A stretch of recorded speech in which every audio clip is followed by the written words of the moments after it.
Lahore high court نے پنجاب حکومت کو بڑا قانونی دھچکا دیتے ہوئے Punjab protection of ownership of یہ آرڈیننس وزیر اعلیٰ پنجاب مریم نواز کی منظوری سے نافذ کیا گیا تھا، جس کے تحت ڈپٹی کمشنر کی سربراہی میں اہم کمیٹیوں کو جائیداد کے تنازعات کے فیصلے کا اختیار دیا گیا تھا۔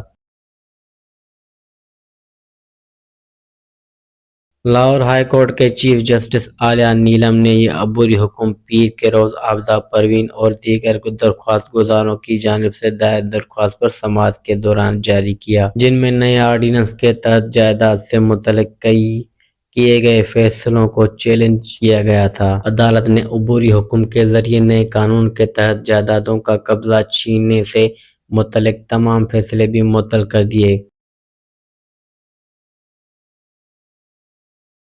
سماعت کے دوران چیف جسٹس نے قانون پر شدید تحفظات کا اظہار کرتے ہوئے خالی کرایا جا سکتا ہے۔ چیف جسٹس نے سوال اٹھایا کہ جب کوئی معاملہ اپنے ہاتھ میں لینا چاہتے ہیں، زیر سماعت ہو تو ایک ریونیو آفیسر کس بنیاد پر جائیداد کا قبضہ منتقل کر سکتا ہے۔ انہوں نے کہا کہ نیا قانون سول نظام، شہری حقوق اور عدالتی بالادستی میں ہو تو وہ آئین کو بھی معطل کر دیں گے۔ اگر اختیار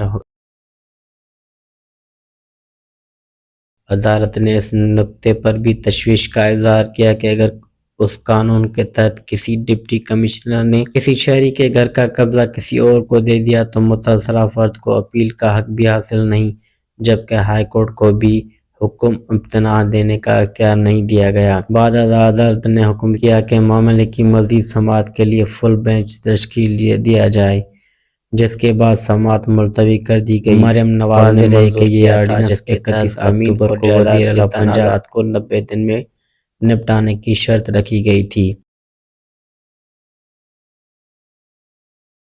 اس سے قبل بھی لاہور ہائی کورٹ نے پنجاب انفورسمنٹ ریگولیٹری اتھارٹی اور ریونیو افسران کو عدالتی اختیارات دینے پر سوالات اٹھائے تھے۔